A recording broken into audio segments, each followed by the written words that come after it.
If you've ever looked up at the Hollywood sign and felt like it was more than just a landmark, more than a symbol of dreams, hope, and sometimes heartbreak, and today's story is one of the most haunting in old Hollywood history.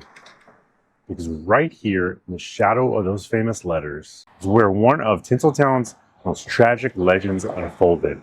Her name was Peg Entwistle, a young, beautiful actress with Broadway talent, big screen potential, and a future that seemed just within reach until one heartbreaking night in 1932. She climbed the hill behind me and became forever linked to the Hollywood sign.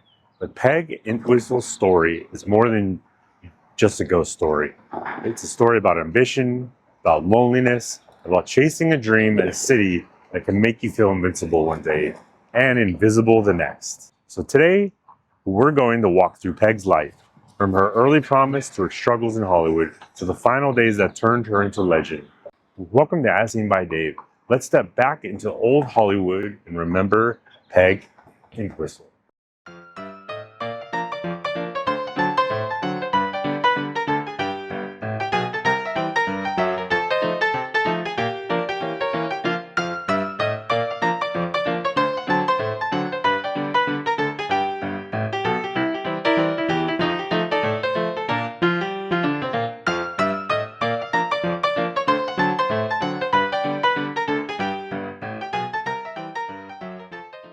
The Hollywood sign has become one of the most recognizable landmarks in the world.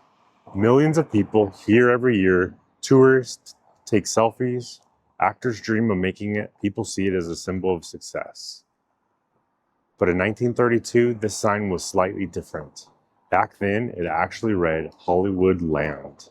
It wasn't originally built as a Hollywood landmark. It was erected in 1923 as a giant real estate advertisement for an upscale housing development in the hills. Each letter was massive, around 45 feet tall. At night, thousands of light bulbs lit it up, making it glow over Los Angeles like a beacon. A promise hanging over the city. Come here, start over, become someone. For Peg Entwistle, that promise was everything. But what makes her story so haunting is that she was closer than most people to making it. She wasn't just some hopeful newcomer arriving with nothing. She had real talent. She had recognition. She had already made it further than many aspiring actors ever do. Yet in the end, even that wasn't enough.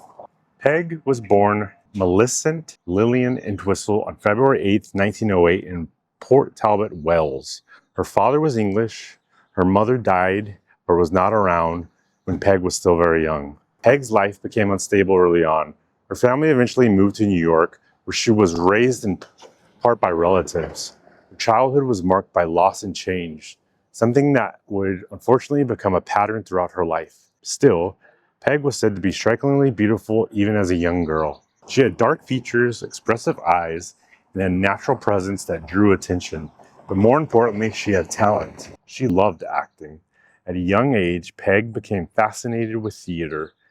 And in the 1920s, there were few better places to chase that dream than New York City.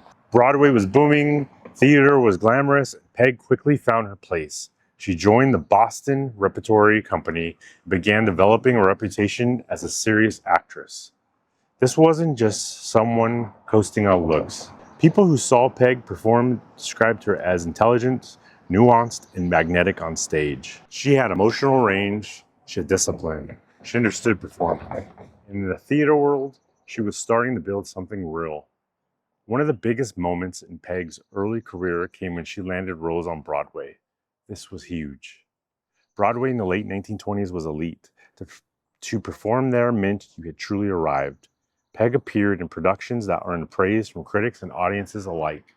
In fact, one of the most fascinating parts of her story is that actress Bette Davis reportedly admired Peg and was inspired by her.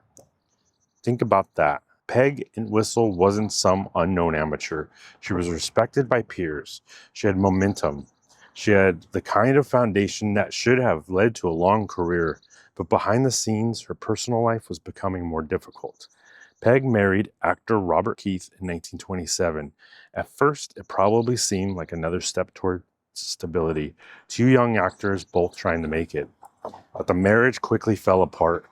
Peg later discovered that Robert had hidden major parts of his past from her, including the fact that he had been married before and had a child. That child, by the way, would grow up to become actor Brian Keith. Peg felt deceived. The marriage was annulled after just a short time.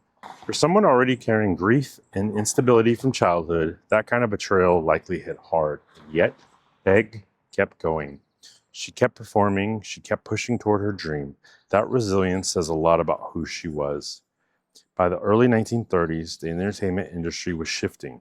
Hollywood was taking over. The film industry was exploding. Silent films had transitioned into talkies. Studios were becoming powerful machines. For stage actors, Hollywood represented opportunity. Bigger audiences, more money, national fame. Peg made the move west, like so many others. And imagine what that must have felt like. A talented actress with real credentials arriving in Los Angeles, seeing the sign, seeing possibility. For Peg, Hollywood wasn't just another city. It was a chance at reinvention. A chance to finally becoming the star she knew she could be. And for a brief moment, it looked like it might actually happen. Peg signed with RKO Pictures, one of the major studios of the era. This was a legitimate opportunity. Not everyone got through those doors. RKO was a major player, producing big films and launching stars. Peg landed a role in the 1932 thriller 13 Women. This was supposed to be her breakthrough. The film starred established actress Irene Dunne. Peg had a supporting role, but an important one. This was the kind of project that could open doors. If audiences noticed her, if studio executives saw potential, this could have been the start. But things didn't go the way Peg hoped. A lot of Peg's scenes were reportedly cut from the final version of the film. Whether it was because of editing, pacing, or studio decisions, the result was devastating. RKO reportedly dropped Peg from her contract soon after. The dream she had crossed the country for seemed to vanish almost overnight. No major role, no steady work, no clear future. And this wasn't happening during a booming economy. This was the Great Depression. Hope was harder to hold on to. For someone already emotionally vulnerable, the weight must have been immense. By 1932, Peg was living here in Los Angeles with her uncle, Harold Entwistle. Uncle was a well-known stage actor and manager. This house in the Beechwood area, so close to the sign, so close to the dream, became the backdrop for Peg's final days. You can imagine Peg looking out and seeing those letters every day. A reminder of what she had wanted, a reminder of what felt just out of reach. And yet, even during this difficult period, there were signs that Peg hadn't completely given up. One of the saddest details in this story is just days after her death, a letter reportedly arrived offering her a role in a play. So here is the house, so you can imagine her walking, not this exact path, I'm assuming. Almost 100 years ago, it probably would have been a different path. But straight up the street is the Hollywood sign. You can see here in the distance. Try and zoom in here, you can see. Now, it's not the same Hollywoodland sign that was here when she jumped. The sign was falling apart, so they had to restore it. I believe in the 70s they restored it. So this is not the same sign, the same age that she jumped off of. On the night of September 16th, 1932, Peg told her uncle and aunt that she was going out for a walk. Nothing about the evening seemed extraordinary. No one knew this would be the last time they'd see her alive. At some point that night, Peg made her way towards the Hollywood sign. Back then, access to the sign was easier than it is now. The hills were less secured. The sign itself was maintained by a caretaker. Peg reportedly climbed a maintenance ladder behind the giant letter H. Think about how dark it must have been. The silence of the hills, the lights of Los Angeles below, this giant glowing sign towering over the city, and Peg all alone. A woman who had crossed an ocean of grief, loss, and disappointment, standing at the edge of the thing she had once believed would save her. Then, sometime that night, Peg jumped. She was only 24 years old.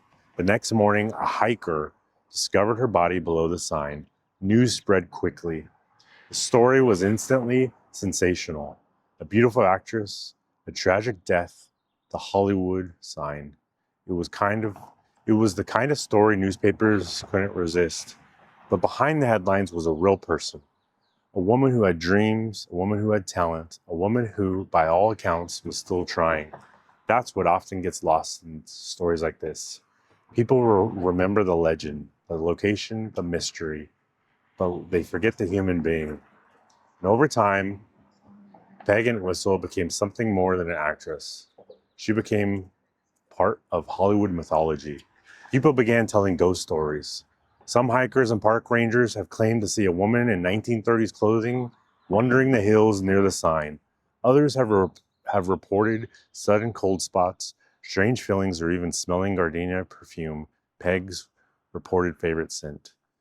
Legends have a way of growing, especially in places like this. Hollywood has always been a city built on illusion. Dreams are manufactured here. Fantasy is sold here. And sometimes tragedy becomes part of the script. But whether you believe in ghosts or not, Peg's presence still feels tied to this place. Because in a way, she represents something timeless about Los Angeles. The cost of chasing a dream. The loneliness that can come with ambition. The silent struggles people carry that no one else can see. What makes Peg's story resonate nearly a century later is that it still feels painfully modern. Hollywood still sells hope. People still move here every day, chasing a version of themselves they want to become. And sometimes the gap between who you are and who you hoped to be can feel unbearable. That's not just true in Hollywood. That's true everywhere. We all have versions of the life we imagine. And when things don't work out, it can feel crushing. But Peg's story, sad as it is, also reminds us of something important. Failure is not final, even when it feels overwhelming. Her story is tragic, not because she lacked talent, but because she lost sight of her worth beyond success. That's something the city and maybe all of us can still learn from. But maybe the best way to remember her isn't as a cautionary tale or a ghost story. Maybe it's a reminder that every dream is a real person, a person who needs hope, a person who needs support, a person who matters, even when the spotlight fades. Peg Entwistle was more than the tragedy that made her famous. She was an actress, a dreamer, a woman trying to build a life. And nearly a century later, we still remember her. Thanks everyone for watching. If you enjoy stories that explore the real history behind famous places, make sure to like, subscribe, and follow along here on YouTube. I'm on all the socials, Facebook, Instagram, and TikTok. Handle is As Seen by Dave. And as always, until next time, As Seen by Dave, out.